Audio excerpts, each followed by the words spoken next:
Good morning, Year 12 Engineering. I have uploaded two videos. The subject of the videos is flight mechanics, straight and level. So it's the forces acting on an aircraft in straight and level flight.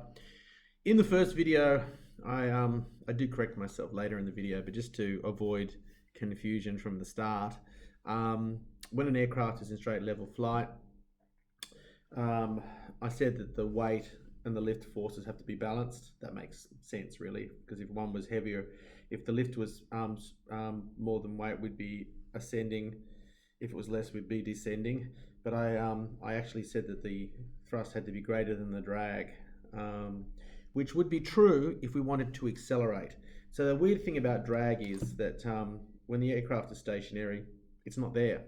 Then when you start to apply thrust, the drag starts to increase, and I think it's an exponential relationship. So as you want to go faster and faster and faster, you've probably noted this on your bicycle, at the initial stages of riding a bike, where your main resistance is drag, induced by the air, it's quite easy to accelerate, but at a certain point in time, even small amounts of increase in speed require massive amounts of power output from the cyclist.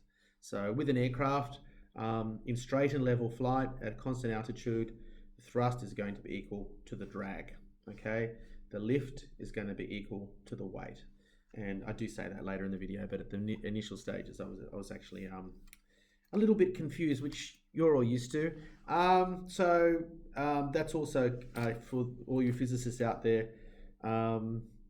Newton's first law: object remains at rest or continues to move at a constant velocity unless acted upon by an unbalanced force. So you can have something moving at a constant velocity and have balanced forces acting on it. Okay, when the forces become unbalanced, it'll either slow down or speed up.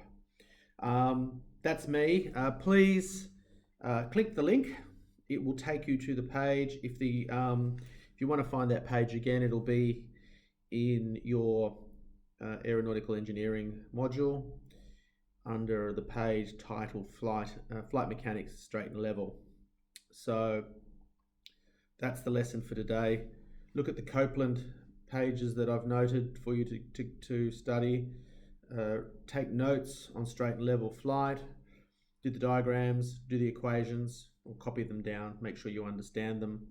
And I've also done a little discussion on swept back wingtips and winglets, and the difference between parasitic and induced drag. So there's lots of information to get through today, so don't waste time.